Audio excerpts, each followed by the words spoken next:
I'm dying.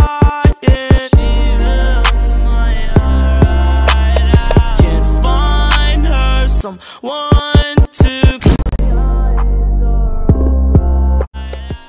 Alright, what's poppin' with you, gang? It's your boy KiingChriis, and I'm back again with another video for you guys. So today I actually do got something to talk to you guys about. So not too long ago, probably a month ago, yeah, like around this time a month ago, I actually hit up Fousey via DM on Instagram, and just to my surprise, he actually responded. I was just DMing him just because this was before the craziness, this was before all the madness, this was before all the drama and controversy around his name now. So I hit him up. I said, yo, bro, just I don't even know what got into me. I don't know. I don't really understand the reasoning behind why I DM'd him. But I did DM him, and to my surprise, I was shook. He actually responded. So then he said, what's going on, Chris? How have you been, brother? He called me brother, so I'm like, okay. You probably don't know me that well, but I do know of you. I don't know you as a person or personally, but I do know of you. So he said, brother, so I mean, I kind of respected it. You know, it was like a mutual thing. Like, I respect him, and I guess he respected me in a sense. So I felt like the conversation would go far, and I felt that mutual respect.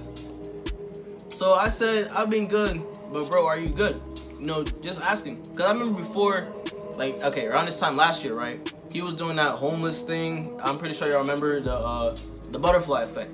He was homeless. He was in Dubai. He was with Chriis. He was with the Atwood. So, I mean, I understand the meaning. I perceived your message, but you know, you weren't really homeless in a sense. In a sense, you weren't homeless, but yeah, in a sense, you were homeless, but you weren't technically homeless. If you know what I mean. Disregarding that, I'm too off topic.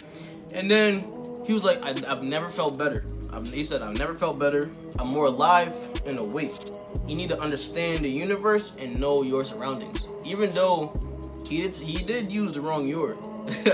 Like I point out those kind of things. He did use the wrong your, but I was thinking, like, damn, like not too many, like, just think about it. Not too many YouTubers think about the universe as a self. Like, not too many. I don't think too many people even talk about it like in front of the camera. Like, there's like the simple things, or maybe like things like abroad. You know what I mean? Like the law of attraction. Maybe some people believe in it, some people don't. But I believe like in the law of attraction. Whatever type of positive energy you put towards something, then eventually, maybe it might not come in a day, a week, or a month, maybe a year, but eventually it will come. As long as you put the positive energy towards the thing that you want or you're working towards, it will come eventually. So I was like, dang, this guy's really trying to be like a different intellectual. So I respected that. I respected it. So I was like, okay, I got you. So what you been up to? I just asked him, cause look, when he put, this was before hashtag the king is back. This was before all of that. Hashtag the king is back. And the thing is, you can't just take a big ass break and expect for everything to turn out in your favor. Cause constantly there's people trying, or at least fighting to be at the top. Always. There's always gonna be people who try to be at the top. No matter what, regardless of what position you are. There's someone's gonna be superior and someone's gonna be inferior. But someone's always gonna try to take your spot. There's always this competition. If you're gone, obviously they're gonna go to somebody else. So you can't just disappear and expect for trillions of views to roll in, you know what I'm saying? But I guess that was his logic. He probably tried to do a KSI. What KSI did, like back. But that shit worked though. That shit worked because it was kind of, his was mysterious. He did it in a discreet way. It was discreet. So I think that's what he tried to do. But he tried to, you know, kind of mentally enable himself. Both of them. KSI was evolving and transforming, and I think Fousey is trying to have like a balance, like a perfect balance, at least in life, or mentally, try to become mentally stable. Well, I asked him what he's been up to, like I said, and he said, I have a song coming soon called For Ghosts. These people need to understand the truth. I don't understand what he means by the truth, because based off what I see of these other people, bro, I respect them. I respect Clout Gang as a whole. I respect Keemstar. I respect all the other YouTubers. I don't like. I'm not really beefing with anybody anymore. Even like around me, I'm tired of the beef. X just he passed, and he stayed out of drama. Even when his name got brought into drama, he forgave them. So I don't be beefing with nobody under any circumstances. I'm on my positive shit. So all that beefing shit is not worth it. But I respect all those people. But he still said these people need to understand the truth. I'm not sure. I don't look into other people's lives. In a sense, I still watch their videos, but I don't dig deep in like to other people's lives to see like their history or the backstory or like anything that's going on with them. That's them. But I don't know what the truth means, so I guess he's gonna expose somebody in Clout Gang or expose the Paul brothers. I don't know, but I guess that's his plan. He said, "Fuck Rice Gum, fuck Keemstar, fuck Banks, fuck KSI, fuck Dachi, and fuck the Paul brothers." Damn. When he said all that, I didn't know how to respond. I mean, I was looking at it for like a minute. I thought everybody was cool. And the thing is, I'm not the type to just like boom, post screenshots just like that. You feel me? Like, but now that I see what this small little thing has conformed to, I thought I had to speak on it, because this kind of escalated to a point where I didn't know it was gonna get this. I didn't really know how to go about it, because all this Hollywood stuff, all that YouTube drama, I'm not a part of it. So I didn't know it was gonna escalate to a point where hate arrives. No. Love arrives, hate dies. I didn't know that was gonna be a thing, but it was to promote a song. Like, what he did, bro, was real. That shit was real life clickbait, not just internet clickbait, real life. He said Drake was gonna come, Snoop Dogg, all that shit. He spoke on it. It's good to speak things into an existence, but it's not good to promise people something that they're not gonna receive, especially since you said it was confirmed and he had no intent of coming. That just doesn't look good on your end. So I'm not saying I'm exposing them, but I just thought I should have brought this into the light, because I never knew that this was actually ever gonna happen. I didn't know it was gonna be something this serious. I never even thought it was gonna turn out like this. And especially since bro scared me a little bit. I was watching Drama Alert's documentary. Bro scared me a little bit. I was a little scared. And I showed my little brother too. He was a little scared through the phone. Like when Fousey was on top of the car screaming, bro, I was a little shook. Like the thing is, I try to look beyond the physical realm. I try to look beyond who they are physically. But I was just listening to his words. And what he was saying was how he was feeling. And I don't judge emotions, because that's how they're feeling. Feelings are real, and what is real will prosper. I'll always say that.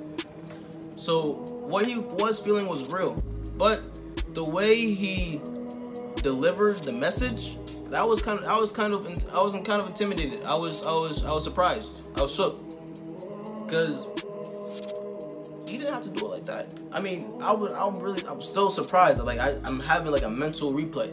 Like I could still hear his voice in my head, the way he was screaming at Keemstar. He didn't have to deliver the message like that. If you could have just talked, not really talk, but like you have to like add extra vocals, so you have to amplify your voice so everyone can hear it. But you didn't have to scream like that. I'm not telling you what to do. I'm not saying what you should do or should not do. It's you. It's your life. But for everyone watching, I just thought I should have brought this into the light earlier, maybe June 15th, maybe June 14th or June 13th, before all of this like kind of rapidly erupted. Because this got way out of hand, way out of control. I never even knew he was gonna respond to my DM in the first place. I never even knew this would escalate to this point. I never knew any of this. When I DM'd him, it was a joke. It was honest joke. Like, I never knew he was gonna respond to you. I never even expected it. That's the last thing I expected. So as soon as I saw a notification from Fousey, right away I clicked on it. So I just needed to bring this into the light. I'm not hating on anyone. I'm not hating on anyone. I have no problems with anyone. I just wanted to bring this into the light. I'm not trying to bring anyone down. I'm not trying to drag anyone. I'm not trying to kind of belittle his emotions. But this, I'm not trying to do anything in a negative light. What I'm trying to do is kind of bring awareness, and I'm not sure what he's going through. I can't exactly tell you what he's going through. Only he can speak for himself. But I feel like he needs a friend. He needs someone to talk to him. Sit down and talk to him. Try to understand. Try to understand and come to a compromise. And I feel like Keemstar will only be he will be the only one who can do it. Keemstar will be the only one to sit down and successfully get him in the right mind. And I feel like Ricky can do it. FaZe Banks. I feel like he could do it too. If they were to sit down, Fousey on one side of the room, Keemstar and Banks on the other side of the room, and they were to have a nice, maybe 1 hour conversation, everything will go back to normal. He will be himself again. I'm not saying he should take his medications, but I'm not saying any of this stuff. I'm not saying anything negative, but I feel like he needs a friend. He's in dire need of a friend. And I feel like Keem, if you ever end up seeing this, I feel like you should really talk to him. Call him, talk to him, be there for him. Try to understand his emotions and how he's feeling. I'm not saying pamper him. I'm just saying check up on him. Make sure he's mentally sane. Because some of the things that he was saying, like I'm cooking up my breakfast. No, you're heating your breakfast while I'm heating up my dinner. If you thought about it, bro, that shit did not make any sense. It didn't. I mean, you can define anything you want. That shit was just metaphorical. You can define it any way you want to, or conform it any way you want to. It was up to you to translate what he was saying. But it didn't make any sense if you're just looking at it in black and white. Some of the shit he was saying just did not make sense. And somebody needs to talk to him before he really falls down, like, bad. Like, just Drake alone, now J. Cole, bro, Keemstar, just talk to the man, bro. And I feel like I've said enough, but I just wanted to bring this into the light. Like I said, I've said it a lot of times. I just wanted to bring this to light. Spread awareness. Guys, pray for Fousey, man. I don't exactly know what he's going through, but just help him out. As a community, we should all come together and try to help one another, help each other grow, instead of tearing each other down. But yeah, man, Rosie Gang, I love you guys. I love each and every single one of you, and I'll see you on the next video. Hey! Hey.